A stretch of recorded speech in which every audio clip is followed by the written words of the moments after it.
बहुत दिनों से कोई वीडियो ढंग से बना नहीं पा रहा हूँ, लेकिन अपने व्यूअर्स को मैं खोना नहीं चाहता, इसलिए मैं कोशिश ये करता रहता हूँ। क्योंकि हमारे जो व्यूअर्स हैं, दरअसल उन्होंने ही धर्म को ज़िंदा रखे हुआ है। क्योंकि बहुत सारे तो सिर्फ नाच गानों में लगे रहते हैं, लेकिन मुझे पता है जो व्यूअर्स मेरे पास आ रहे हैं, मेरे इस चैनल को देखने के लिए आ रहे हैं, वो भक्ति भावना से ओतप्रोत हैं।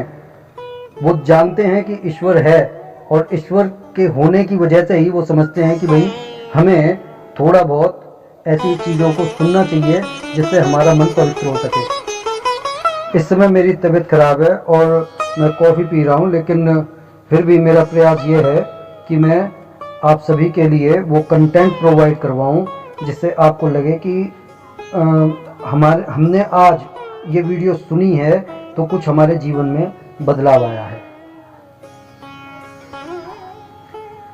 कॉफ़ी ठंडी हो गई है, लेकिन इसका ये मतलब नहीं है कि वो अच्छी नहीं लग रही है, बहुत अच्छी लग रही है। तो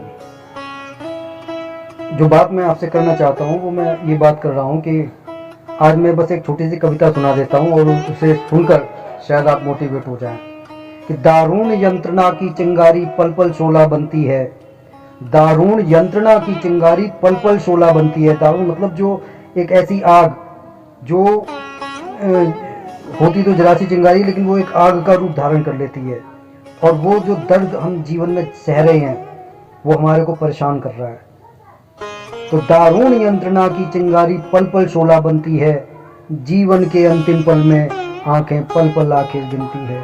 मुकलाकर जीवन की गरिमा, मतलब जब मुकलाना मतलब होता है मुरझा जाती है। मुकलाकर जीवन की गरिमा फिर आंखें नम हो जाती हैं।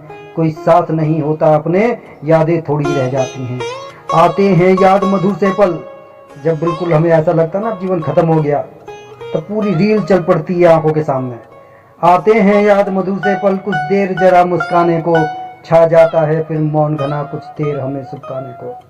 लेकिन उस समय हमारे पास तो कोई होता नहीं है, बस आंखों में आंसू बहते रहते हैं। ना उन्हें कोई देखने वाला है, ना कोई सिंपैथी देने वाला है, ना कोई सहानुभूति देने वाला है। किसके कंधे पर सर रखकर रोगे।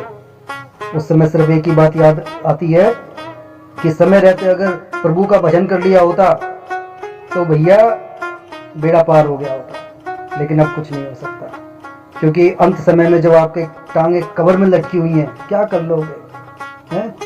अगर बात अच्छी लगी हो तो कमेंट जरूर करना।